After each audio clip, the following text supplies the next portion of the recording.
enzymes which begin to dissolve their way into the uterus.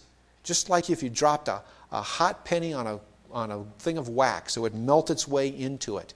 The placenta, right at the margins, secretes these enzymes which actually break down mom's uterine tissue and allow those fimbriae to grow into it and allow all of those things to grow into it. And they almost appear to be completely out of control, except mom has to have some way of controlling that herself.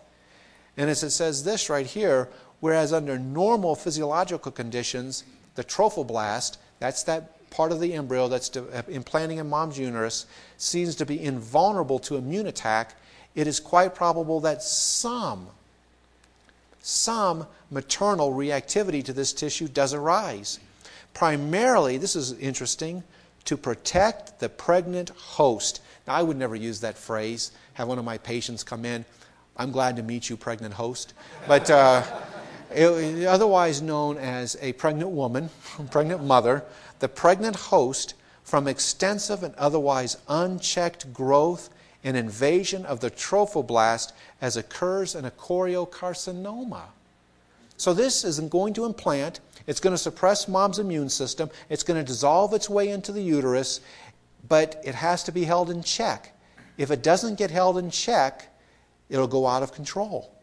And that happens every now and then as develops in a choriocarcinoma. Now everybody knows the phrase carcinoma, and this is exactly what happened in that case. This is a uterus which has been taken out of a woman's body. Here's a fallopian tube, and here's ovaries, here's the cervix. And this is a trophoblast gone wild. Didn't develop into a baby, developed into a cancer, which in this particular case would have killed the mother. And that's what the next slide is. So, if baby doesn't have its way of blunting mom's immune response, it'll kill the baby as it develops. If mom doesn't have a way of holding that in check, it'll kill the mother. Wonder how many babies had to die and mothers had to die through long evolutionary trial and error to get this balanced just right inside a uterus. But again, the placenta exhibits remarkable selectivity of the maternal weapons in her immune armory. Now this is interesting. The neonate. A neonate is a newborn baby, just another name for a newborn baby, is exposed to an environment that presents greater risk to infection.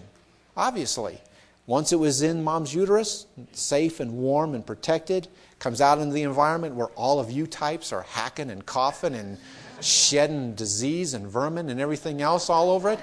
And that poor little innocent baby is exposed to it right there and there. And it says this presents a much greater risk of infection than was the case in the uterine. Unless in utero infection has occurred, the newborn is usually not capable of mounting a quick and effective reaction against pathogenic organisms. Basically, the baby's immune system is naive. It hasn't been exposed to all different kinds of things like we have and like we expose ourselves to on purpose when we give ourselves injections to prompt your immune system to get it revved up so that you don't die before you can get an immune response to it. Baby's been isolated. It's innocent. It's naive from that. So how does it live? It goes on to say, maternally acquired antibody provides initial protection against infection. The presence of maternal immunoglobulins in sufficiently high titer or concentration should protect against the initial invasion of certain pathogens that would otherwise multiply and disseminate without hindrance. What is that saying? That's saying this. That placenta is excluding mom's killer cells that are going to attack the baby. But at the same time, the placenta is letting in mom's antibodies through the placenta and bringing them to the baby, so the baby has its initial immune response. In other words, mom's been around for a long time. She's developed antibodies to all different kinds of pathogens. And those are selectively transferred to the baby, and they will stay with the baby for a few months so that if it's exposed to something, at least it has a fighting chance because of what was transferred through the placenta from mom to help it out. Now, isn't that interesting? And so that's where it gets them. Now, over time, they're going to wane, and the baby's going to have to make its own. But initially, it gets those. If lacking, the result would be possible death of the baby or the newborn in that case. I wonder how many times that had to go through evolutionary trial and error to get it right. So, some think about it questions. What would be the evolutionary explanation to account for the immunosuppressive effects on the fetal-maternal interface? Suppression of non-self antigens by the baby.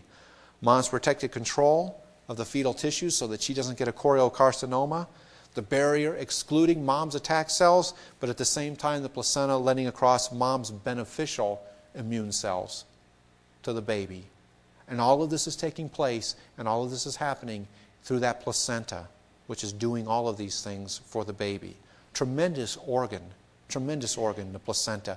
Is your appreciation for the placenta already up by 100%? Probably is. It's probably doubled already, and that's what this placenta is doing. Oh yeah, and then this last phrase, all in a single generation. It would have had to have happened for evolution to be true. The fetus and placenta, now this is great, take control of the maternal organ systems to sustain their own development.